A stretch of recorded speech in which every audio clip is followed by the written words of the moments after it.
വിശുദ്ധ കുരിശിൻ്റെ അടയാളത്താൽ ഞങ്ങളുടെ ശത്രുക്കളിൽ നിന്ന് ഞങ്ങളെ രക്ഷിക്കണമേ. ഞങ്ങളുടെ തമ്പുരാനെ, പിതാവിൻ്റെയും പുത്രൻ്റെയും പരിശുദ്ധാത്മാവിൻ്റെയും നാമത്തിൽ ആമേൻ. ഇസ്രായേൽ ജനം മലമ്പാതകളടച്ച് ഗിരിശൃംഗങ്ങൾ സുശക്തമാക്കി സമതലങ്ങളിൽ പ്രതിരോധങ്ങൾ ഏർപ്പെടുത്തി യുദ്ധത്തിന് തയ്യാറായിരിക്കുന്നുവെന്ന് അസ്രിയൻ സൈന്യാധിപൻ ഹോളോഫർണസ് കേട്ടു. അവൻ ആ ജനങ്ങൾ ആരാണെന്ന് അമ്മോന്യരുടെ നേതാവായ അഖിയോറിനോട് ചോദിച്ചപ്പോൾ ഇസ്രായേൽ ജനതകളുടെ സകല ചരിത്രവും അവരനുഭവിച്ച കഷ്ടതകളും കർത്താവായ ദൈവം അവരെ എങ്ങനെ സംരക്ഷിച്ചു കൊണ്ടിരിക്കുന്നു എന്നും വ്യക്തമാക്കി. എന്നാൽ നബൂഖദ്നേസർ അല്ലാതെ മറ്റാരാണ് ദൈവം എന്ന ഭാവത്തിലായിരുന്നു സർവ്വസൈന്യാധിപനായിരുന്ന ഹോളോഫർണസ്.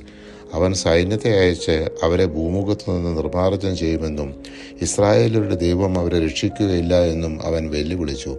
ആഖിയോറിനെ ബന്ധിച്ച് കുന്നിൻ്റെ അടിവാരത്തിൽ ഉപേക്ഷിച്ചിട്ട് ജനങ്ങൾ ഹോളോഫർണസിൻ്റെ അടുത്തേക്ക് മടങ്ങി. ഇസ്രായേൽ ജനം നഗരത്തിൽ നിന്ന് ഇറങ്ങി വന്നപ്പോൾ അവനെ കണ്ടു. അവർ അവൻ്റെ കെട്ടുകൾ അഴിച്ച് ബെത്തൂലിയയിൽ കൊണ്ടുവന്ന് നഗരത്തിലെ നീതിപീഠത്തിന് മുമ്പിൽ നിർത്തി.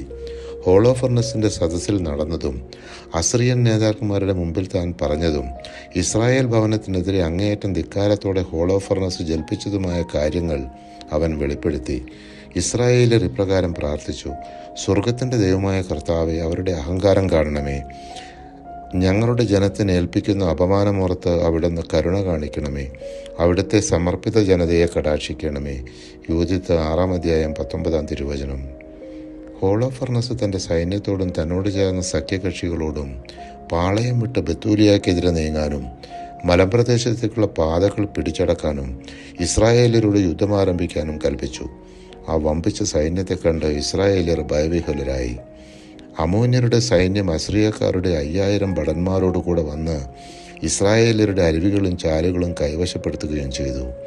ശത്രുക്കളാൽ വലയം ചെയ്യപ്പെട്ട് രക്ഷാമാർഗമൊന്നും കാണാതെ ധൈര്യം ക്ഷയിച്ച ഇസ്രായേൽ ജനം ദൈവമായ കർത്താവിനോട് ഉച്ചത്തിൽ നിലവിളിച്ചു: പരിശുദ്ധാത്മാവേ, തിരുവചനത്തിൻ്റെ അനന്തശക്തിയാൽ ആത്മാവിൻ്റെ ബലങ്ങളും ദാനങ്ങളും നൽകി തീഷ്ണതയാൽ ഞങ്ങളെ ജ്വലിപ്പിക്കണമേ. ആമേൻ.